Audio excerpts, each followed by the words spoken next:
Previously on Drive. We met our travelers, Brandon and Josh, who, dealing with the isolation brought on by the pandemic, decided to take a trip. Unlike previous sojourns, their only option was to jump in the car and drive. The question was, how far could they go and get back in 10 days? Their destination? Duluth, Minnesota.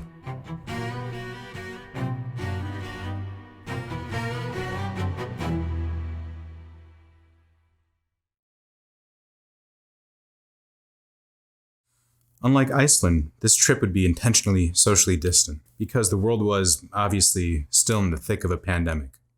Inspired by the YouTuber Craig Adams in shows such as Planet Earth, the original intention was to capture the natural beauty of the Great Lakes and the cities and the landscapes that surround them, along with the rhythm and the oddities of the road.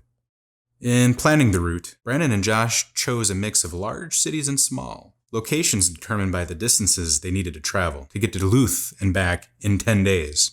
Many of the places they chose were places neither had been before. The day of the trip, February 12th, finally arrived.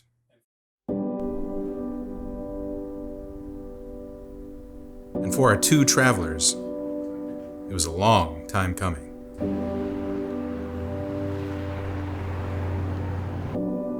This day seemed to hold an extraordinary importance. And by Dana-Farber Cancer Institute. Not only because this trip had been delayed multiple times, but because it represented a departure in many respects.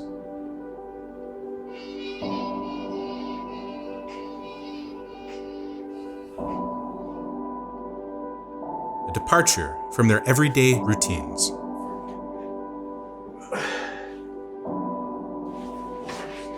From previous excursions and formats.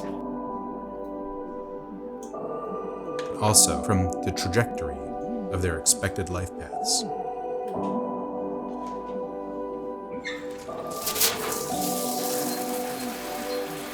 In many ways, it was a direct result of the pandemic.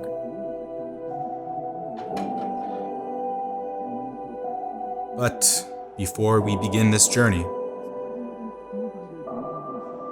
it's a good place to look at where this all started. Place of disembarkation. The City of Light, the Queen City. Buffalo, New York.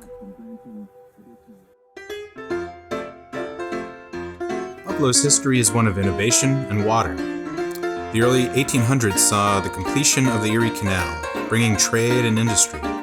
Nikola Tesla and George Westinghouse sparked the electrification.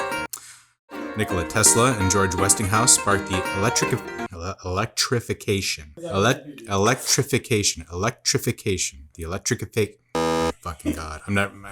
It's gonna fuck me up. Nikola Tesla and George Westinghouse sparked the electrification of the world with the first hydroelectric power plant in Niagara Falls, supplying Buffalo with an abundant source of energy, earning the city the moniker City of Light, as it was the first city to have widespread street lighting. Abundance of reliable power brought industry and people. Buffalo became an industrial and manufacturing powerhouse. People were dying to get in. McKinley was shot there. Theodore Roosevelt chose the city for his inauguration. I don't think he chose it. Buffalo was the place to be.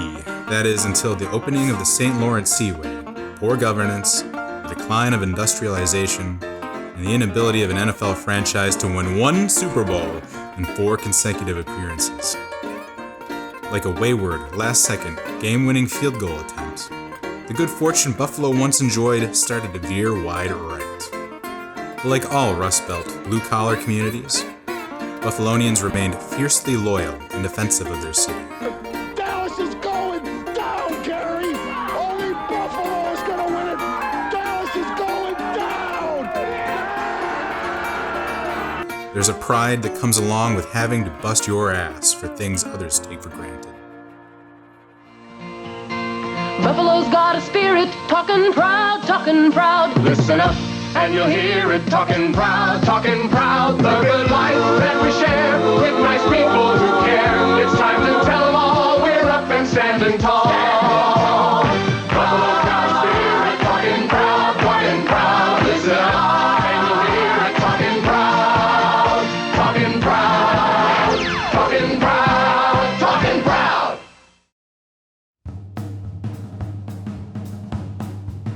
story of Brandon and Josh begins several years ago, right here in Buffalo, where the two worked as international recruiters for a local college. Sharing a passion for world cultures, the two were able to travel the globe and actually get paid for it. After one of their trips, and of course meeting over beers, the two found out they had a shared passion for creative storytelling. Brandon with the technical prowess of photo and video, and Josh with a hopper full of ideas ready to come alive. Over the years, the two had collaborated on a number of short films and documentaries, telling stories that they were interested in. Plop. The laptop falls in. Zap.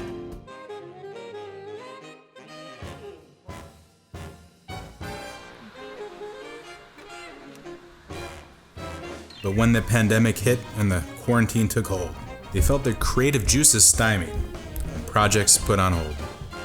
They were also feeling a sense of complacency in their careers and needed to figure out a way to stop spinning the proverbial wheels.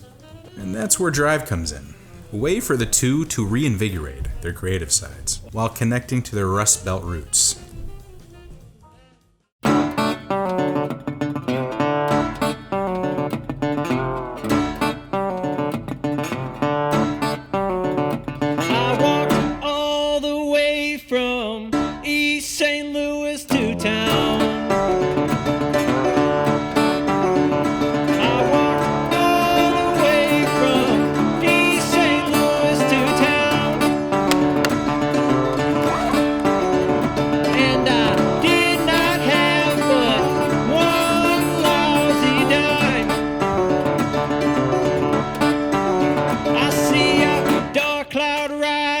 And I wonder what's gonna come of me. I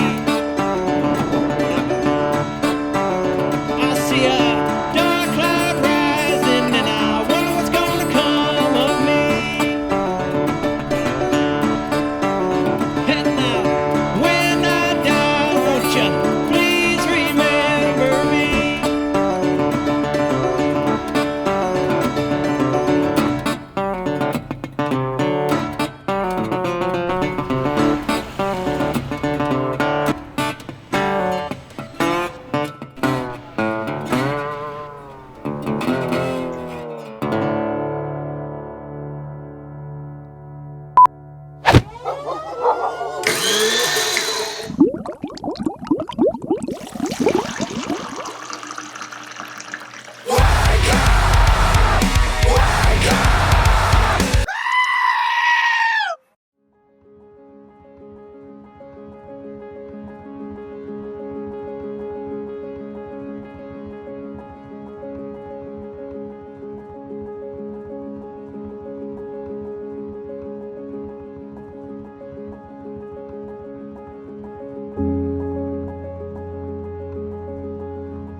We're all products of our experiences and the places we grew up.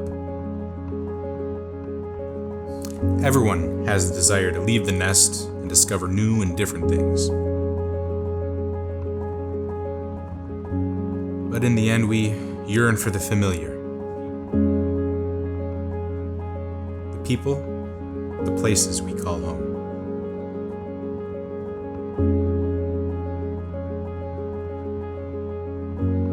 Comfort, complacency, and security breeds contentment.